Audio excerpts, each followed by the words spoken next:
Bapak, Ibu, Saudara sekalian yang terkasih dalam Tuhan, salam dan damai sejahtera bagi kita sekalian. Saat ini bersama saya, Pendeta Bobby James Tindatu, pelayan umum GPIB yang saat ini ikut melayani di GPIB Jemaat Margomulyo, Yogyakarta. Kita akan bersama-sama merenungkan firman Tuhan yang diambil dari Roma 6 ayat 10-11. Namun sebelumnya, mari kita bersatu dalam doa mohon bimbingan Roh Kudus untuk pemberitaan firman Tuhan. Mari kita berdoa. Ya Tuhan, kami mengucap syukur dan berterima kasih untuk bimbingan dan penyertaan Tuhan kepada kami sampai saat ini. Kami bersyukur juga untuk kesempatan kami boleh merenungkan firman-Mu ini bersama-sama melalui media ini ya Tuhan. Kami percaya Tuhan bersama dengan kami, Tuhan membekali kami dengan firman Tuhan, oleh karena itu berfirmanlah atas kami semua, karena kami selalu membutuhkan firman-Mu. Hanya dalam nama Tuhan Yesus Kristus kami berdoa dan mengucap syukur. Amin. Pembacaan kita dari Roma 6 ayat 10-11 yang menyatakan demikian. Sebab kematiannya adalah kematian terhadap dosa, satu kali dan untuk selama-lamanya, dan kehidupannya adalah kehidupan bagi Allah. Demikianlah hendaknya kamu memandangnya, bahwa kamu telah mati bagi dosa, tetapi kamu hidup bagi Allah dalam Kristus Yesus. Demikian pembacaan Alkitab, terpujilah Yesus.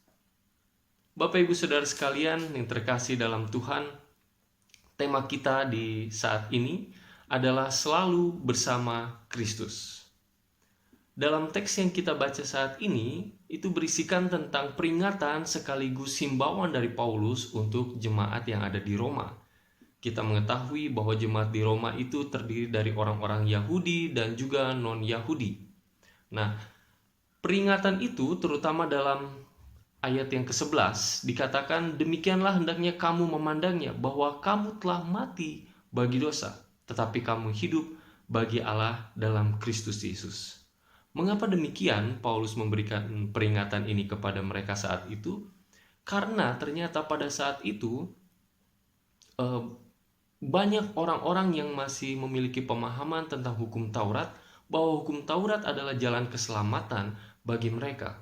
Tapi menurut Paulus tidak seperti itu. Menurut Paulus, karena hukum Taurat, manusia justru mengenal apa yang namanya dosa. Dan dalam Roma 5, kita sudah baca dan renungkan ini kemarin, Paulus seolah ingin mengatakan bahwa karena ada hukum Taurat dibuat untuk menjadi ukuran pengetahuan manusia tentang dosa, dan sekaligus mengetahui seberapa berdosanya manusia pada saat itu.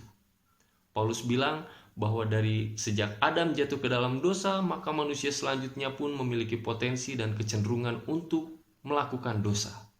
Dari zaman Adam sampai zaman Musa, manusia tetap melakukan dosa, dan sampai zaman Musa, sampai ada hukum Taurat, manusia tetap melakukan dosa meskipun dengan cara yang berbeda menurut Paulus. Hukum Taurat tidak membawa manusia kepada keselamatan ataupun pengampunan dosa, tapi justru pengenalan akan dosa muncul karena hukum Taurat. Nah, oleh karena itu, di sini kita semua punya pemahaman yang sama bahwa manusia membutuhkan pengampunan dosa atas dosa-dosanya, baik manusia saat itu ataupun sampai saat ini. Dan pengampunan itu lagi-lagi tidak datang dari pengenalan akan hukum Taurat, tapi pengampunan itu datang dari kasih karunia Tuhan atau anugerah Tuhan melalui Yesus Kristus. Nah, saat ini Bapak, Ibu, Saudara sekalian, kita mengetahui bahwa dosa berujung kepada maut, dan maut adalah titik akhir bagi orang-orang yang berdosa. Oleh karena itulah Tuhan Yesus mati dan turun ke dalam kerajaan maut untuk berkuasa atas maut itu, sehingga dosa pun tidak menguasai manusia-manusia yang hidup bersama dengan Kristus itu. Ketika Yesus bangkit, itu adalah bukti bahwa Yesus berhasil menguasai kerajaan maut itu, dan dosa-dosa pun bisa diampuni oleh Yesus Kristus itu dengan kasih karunia-Nya. Sehingga kita bisa menyimpulkan bahwa jika manusia berdosa dan membutuhkan pengampunan, maka datanglah kepada Yesus Kristus yang sudah bangkit dan mengalahkan kerajaan maut itu dan menghapus dosa-dosa manusia. Itu bisa kita lakukan kapanpun kita datang kepada Tuhan Yesus Kristus untuk memohon pembaharuan. Dan penekanannya ada di ayat ke-12. Ayat 12 menyatakan begini, sebab itu hendaklah dosa jangan berkuasa lagi di dalam tubuhmu yang fana, supaya kamu jangan lagi menuruti keinginannya. Jangan lagi menuruti keinginannya, supaya dosa tidak berkuasa lagi di dalam diri kita. Jika kita terus-menerus datang kepada Tuhan dan memohon pengampunan atas kesalahan-kesalahan kita, atas dosa-dosa kita, baik itu yang terutama yang tidak disengaja dan disengaja, kita datang kepada Tuhan untuk memohon pengampunan supaya kita tidak hidup lagi di dalam dosa-dosa itu sendiri. Lantas bagaimana jika kita masih terus berdosa? Ayat 13b mengatakan begini, tetapi serahkanlah dirimu kepada Allah sebagai orang-orang yang dahulu mati, tetapi yang sekarang hidup. Serahkanlah dirimu kepada Allah. Serahkan kepada Allah, kepada Kristus. Karena apa? Mengapa kita harus menyerahkan diri kepada Kristus untuk pengampunan dosa-dosa kita? Ayat 14b mengatakan begini, karena kamu tidak berada di bawah hukum Taurat, tetapi di bawah kasih karunia Yesus Kristus.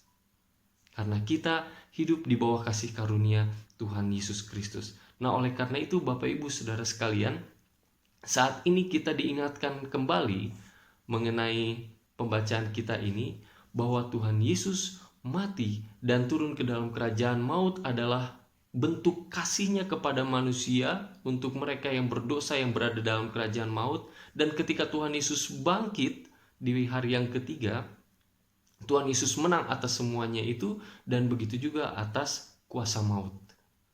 Nah, oleh karena itu kita kembali diingatkan dalam pembacaan ini untuk tetaplah kenalilah Kristus, tetap kenalilah Kristus lebih dalam, dan tetaplah hidup bersama Kristus, selalu bersama-sama Kristus. Dan kasih karunia Kristus atas kita, yaitu pengampunan dosa dan pembaharuan hidup.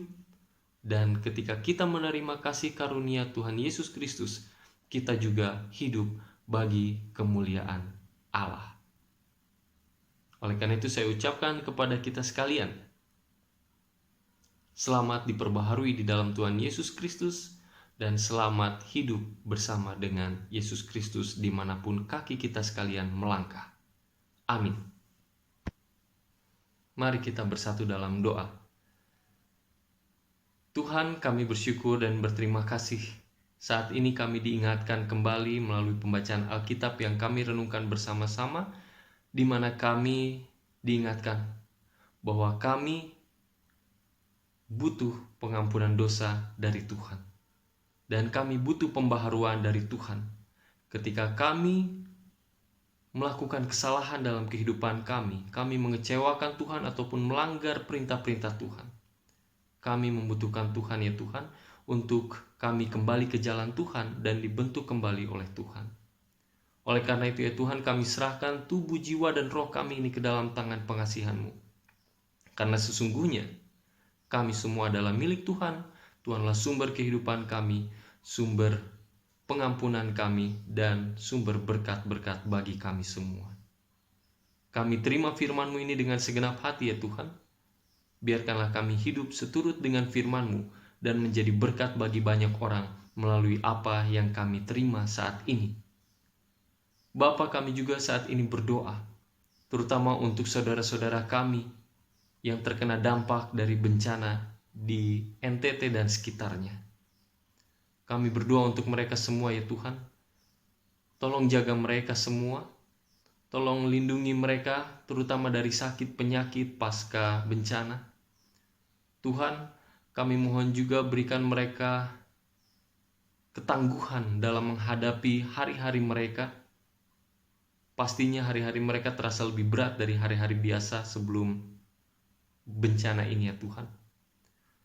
Kami berdoa untuk mereka supaya mereka tetap berada dalam kondisi kesehatan yang baik. Kami berdoa untuk mereka supaya bantuan demi bantuan boleh mereka terima dengan baik juga, supaya mereka semua tertolong dan mereka semua boleh mulai membangun kehidupan yang baru pasca bencana di sana. Kami serahkan mereka semua ke dalam tangan pengasihan-Mu ya Tuhan, karena Tuhanlah yang terbaik bagi mereka semua. Tuhan, inilah kami semua. Bukannya kami datang untuk kehendak kami di dalam doa ini, tapi jadilah kehendak Tuhan atas kehidupan kami. Karena kami hanya berdoa di dalam nama Tuhan Yesus Kristus, Tuhan dan Juru Selamat kami yang hidup. Amin. Tuhan memberkati kita sekalian. Selamat diberkati Tuhan dan selamat melanjutkan aktivitas.